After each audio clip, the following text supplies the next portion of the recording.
પરિસ્થિતિ બદલાઈ ગઈ, તમે નવું વિલ કર્યું. કદાચ એવું બી થાય તમારો દીકરો દીકરી કોઈ મારી સાથે સારો વ્યવહાર નથી કરતા, મારું ધ્યાન નથી રાખતા, મારે વિલમાં ફેરબદલી મૂકે કે નાઈ ડેણું આમ મળે ધર્મા તો કરી લાગ્યો. એવા બી અમારી પાસે ક્લાયન્ટ આવ્યા છે. એને કહેવાય છે કોડીસી. હું તમને આ સ્ટોરી કરતાં કાયદામાં તમને લઈ જાઉં છું, એટલે ત્યારે ધ્યાન રાખજો.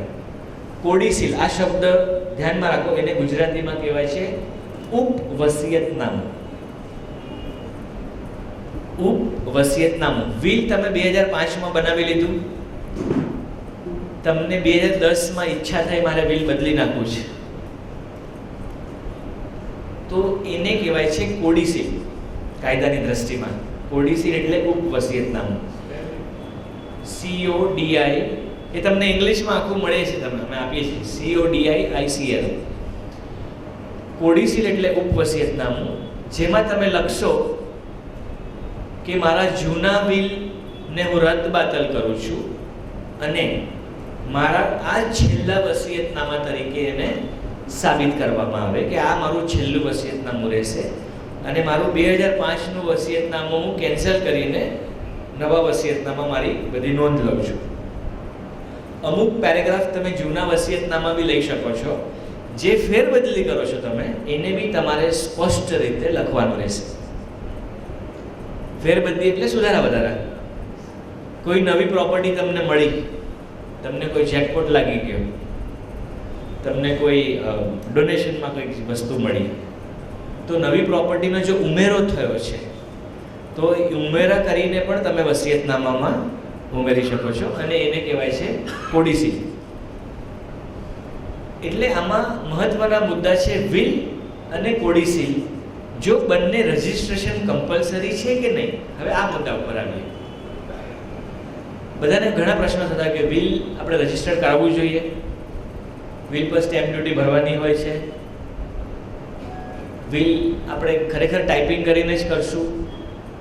તો આના જ સવાલના જવાબ છે કે વિલ કાયદામાં કમ્પલસરીલી રજિસ્ટ્રેબલ નથી. ઘર બેસે ઘર મેળે હાથેથી લખીને સાક્ષીઓની હાજરીમાં લખો એટલે વિલ તમારું પૂરું. પણ જો તમને લાગે કે ભવિષ્યમાં મારું વિલ ચેલેન્જ થવાનું છે, મારો દીકરો મારાથી 10 વર્ષ પહેલાં એક છૂટો પડી ગયો છે, અમે કૌટુંબિક સમજાવટથી મારા દીકરાને મેં છૂટો કરી દીધો છે, એને બીજું ઘર લઈ લીધું છે, પણ ભવિષ્યમાં મારો બીજો દીકરો જે મારી સાથે રહે છે એને કદાચ તકલીફ આપે, કોઈ ભવિષ્યમાં તકલીફ ઊભી ન થાય એના માટે થઈને હું મારું વિલ બનાવીશ અને હું એને રજિસ્ટર્ડ કરાવીશ. એટલે ઇન્ડિયન સક્સેશન એક્ટ 1925, આપણા કાયદાના બધા વર્ષ સાંભળજો એટલે તમને મજા આવશે. 1925નો કાયદો છે ઇન્ડિયન સક્સેશન એક્ટ.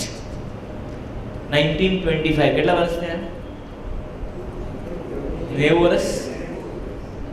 અત્યારે બી 90 વર્ષનો કાયદો આજે બી લાગુ પડે છે. બીજું Indian evidence act 1908, 1872. Indian registration act 1908, 1908નો આપણો રજિસ્ટ્રેશનનો કાયદો છે, એ પણ અત્યારે લાગુ પડે છે. Contract act 1872, 1872. બધા આઝાદી પહેલાના આપણા બધા કાયદાઓ છે. બ્રિટિશર્સ, ગ્રેટ ઈસ્ટર્ન બધી કંપની, અત્યારે બી એની અમુક કલમો આજની તારીખમાં બી ફોર્સેબલ છે. એટલે ઇન્ડિયન રજિસ્ટ્રેશન એક્ટ 1908ની રૂએ જો તમે વસિયતનામાને રજિસ્ટ્રેશન કરવા જાઓ તો એની પર સ્ટેમ્પ ડ્યુટી ભરવાની નથી, 1-2 રૂપિયાની સ્ટેમ્પ ડ્યુટી ભરવાની નથી. પણ અમારી પાસે જ્યારે ક્લાયન્ટો આવે ને કે સાહેબ અસાકે તો સ્ટેમ્પ પેપર જે મથે જ ખપે વિલ એ લગે કલરફુલ, મુજો ગાંધી બાપુનો ફોટો અને અશોક ચક્ર આમ વસિયતનામું, તો અમે સ્ટેમ્પ પેપર પર બનાવીને આપીએ છીએ. પણ એનાથી મતલબ એવું નથી કે કાયદામાં સ્ટેમ્પ ડ્યુટી ભરવી જરૂરી છે.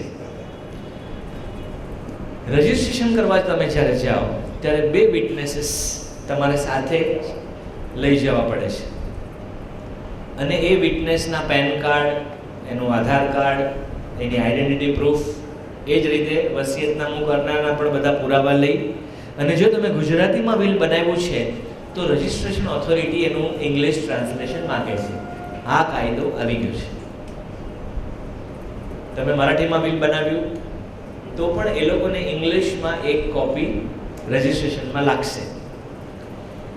સપોઝ તમે શારીરિક રીતે કેપેબલ નથી, પેરાલિટિકના પેશન્ટ છો, હાર્ટ પેશન્ટ છો, મુસલમાનની અંદર આવે છે પરદાશીન લેડી, બુરખાવાળી, એ લોકોને એક્ઝમ્પશન એ રીતે છે કે તમે રજિસ્ટ્રારને તમારા ઘરે બોલાવી શકો છો. એ ઘરે આવીને તમારું રજિસ્ટ્રેશનનું કામ, વિલનું છે કે બીજા ડોક્યુમેન્ટ જે રજિસ્ટર કરવા છે એ કરી શકે છે. એટલે તમે જ્યારે વિટનેસીસ અને સાક્ષીદાર અને વિલ કરનાર જ્યારે સબ રજિસ્ટ્રારની ઓફિસમાં જાય છે, ડોક્યુમેન્ટ રજિસ્ટર થાય છે, પછી એ ડોક્યુમેન્ટ તમારી પાસે આવી ગયું, એને રાખવાનું ક્યાં? કોની પાસે રાખશો? વિશ્વાસ? વિશ્વાસુ વ્યક્તિ, બરાબર છે. વિશ્વાસ કોના પર મૂકશો? હા, માણસ. આપણે જાનવરની તો વાત જ નથી કરતા. આપણે જાનવરની ક્યાં વાત કરીએ છીએ? વિલ ક્યાં રાખશો તમે? હું તમને ઓડિયન્સને પૂછું છું. Bank locker, okay, one. બીજું સાક્ષી પાસે, ઓકે, હું હમણાં સાંભળું છું બધાને, પછી આપણે જવાબ આપણે લઈશું. પછી બીજું કોઈ ક્યાં રાખશો? નિખિલ, ક્યાં રાખશો તમે? હા, that is also good. Advocate પાસે રાખશો. બીજું એક્ઝિક્યુટર પાસે, બરાબર છે. બેંકની કસ્ટડી એટલે લોકરમાં આવી ગયું, બરાબર છે. બેંક ઓથોરિટી પાસે. હજી એક છે, હજી એક ઓપ્શન છે.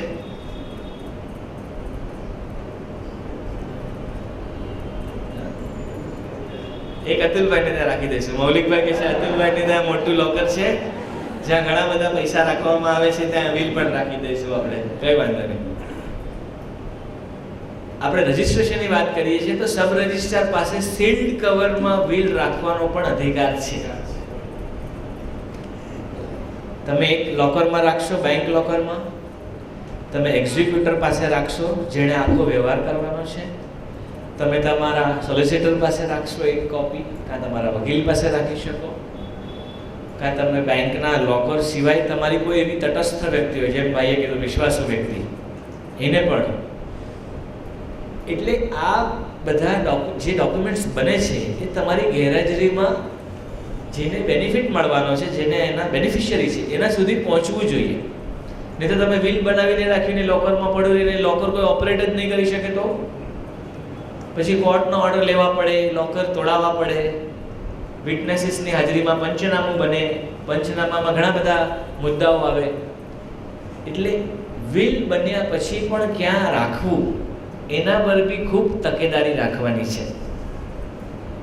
હવે હમણાં મેટર ગુજરાત હાઈકોર્ટનું જજમેન્ટ હતું કે વિલ બનાવ્યું ને વકીલ પેપર જ નહોતો આપતો. આવું બી થાય કે તમારો એક્ઝિક્યુટર છે એ ના આપે તો તમારે શું કરવાનું? તો એના માટે કોર્ટમાંથી ઓર્ડર લાવી શકો છો અને એ વ્યક્તિ કોર્ટમાં વિલ પ્રોડ્યુસ કરી શકે છે. બેંક લોકરની અંદર છે, રજિસ્ટ્રેશનની ઓફિસમાં છે. એટલે રજિસ્ટ્રેશન કમ્પલસરી નથી, પણ જ્યારે મને ખબર છે કે આમાં મારા દીકરાઓમાં, દીકરીઓમાં વાદ વિવાદ થવાનો છે, ઝઘડા થવાના છે, કંઈક ઘર્ષણ થવાનું છે, તો એવા વિલને હું રજિસ્ટ્રેશન કરાવીને મારી શાંતિથી ઊંઘ લઈશ. કારણ કે રજિસ્ટર્ડ વિલ અને અનરજિસ્ટર્ડ વિલ જ્યારે કોર્ટમાં બે વિલ પ્રોડ્યુસ થાય ને તો રજિસ્ટર્ડ વિલની એવિડેન્શિયલ વેલ્યુ વધી જાય છે, એનું પલ્લું ભારે થઈ જાય છે. એટલું તો બધા સમજી શકો છો. એટલે આ મુદ્દાના આધારે એ હિતાવત છે, ઇટ ઇઝ એડવાઇઝેબલ કે વિલ રજિસ્ટર્ડ કરાવી લેવાનું. અને રજિસ્ટ્રેશનનો ખર્ચ બહુ મામૂલી છે, 750 કે 800 રૂપિયા રજિસ્ટ્રેશન ફી છે. કેટલી? અહીંયા બી આઈ થિંક ડોંબીવલીમાં બી છે, બરાબર ને? તમે કરી આવ્યા લાગે છે. કોપી પછી મોકલાવી દેજો, સંભાળી લેશું. હા, કરીએ આપણે સૂચનાઓનો સેશન્સમાં લઈએ ને. આ તો મેં જે ફિગર કીધો, સ્ટેમ્પ ડ્યુટી નથી ભરવાની, રજિસ્ટ્રેશનનો 750 રૂપિયાનો જે ખર્ચ છે એ તમે ભરી અને ડોક્યુમેન્ટ તમારું રજીસ્ટર કરી શકો છો વસિયતનામું. હવે આપણો મુદ્દો આવે છે રજીસ્ટ્રેશન પછી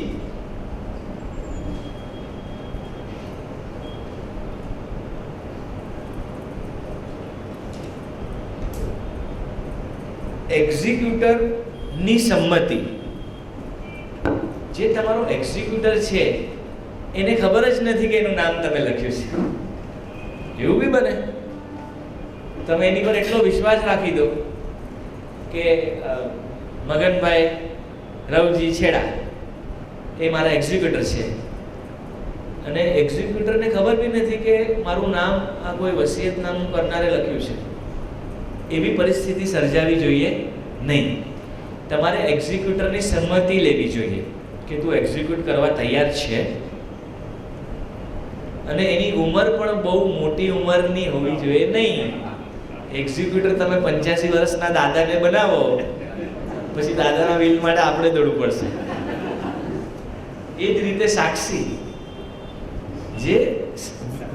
જે તમારા વિટનેસીસ છે ડૉક્ટરની સાથે, એ વિટનેસીસ પણ તમારા યંગ હોવા જોઈએ, મિડલ એજના હોવા જોઈએ. એ ઘરડા વિટનેસ હોવા જોઈએ. ઘણા ઘરડા માણસ ફિટ હોય છે એટલે એવું મનમાં કોઈ લગાડતા નહીં. બધાને લાંબુ દીર્ઘ આયુષ્ય મળે એવું અમે ઈચ્છીએ, પણ કાયદાની દ્રષ્ટિએ હમણાં લીગલ વાત ચાલે છે. એક્ઝિક્યુટર પણ યંગ હોય, મિડલ એજના હોય એ લેવા જોઈએ. સાક્ષીઓ પણ મિડલ એજના પ્રિફરેબલ છે. પછી ડૉક્ટર ઘરડો હોય તો ચાલે, કારણ કે કોર્ટમાં બેમાંથી એક વિટનેસની જુબાનીથી તમે મેટર આગળ ચલાવી શકો છો. હમણાં જ અમે લાસ્ટ વીકમાં પ્રોબેટ પિટિશન ફાઇલ કરી, એમાં ડૉક્ટર તો ગુજરી ગયા છે.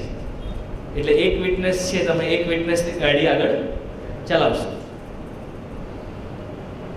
હવે એક્ઝિક્યુટરની સંમતિ તમારે બને ત્યાં સુધી લેખિતમાં મળે તો સારું, કે ભાઈ હા હું જવાબદાર છું તમારા વસિયતનામામાં, અને એને ખબર હોવી જોઈએ. કારણ કે અજાણતાથી જો એક્ઝિક્યુટર કોઈ આવી ગયો ને ભવિષ્યમાં તકરાર ઊભી થાય તો એક્ઝિક્યુટર પોતાના હાથ ઉપર કરી દે તો શું થાય? તો કોર્ટમાંથી તમારે એક્ઝિક્યુટરની નિમણૂક કરવી પડે છે. જો મેટર આગળ જાય, કોર્ટમાં જાય, તો એવા બી પ્રોવિઝન કાયદામાં લખવામાં આવે છે.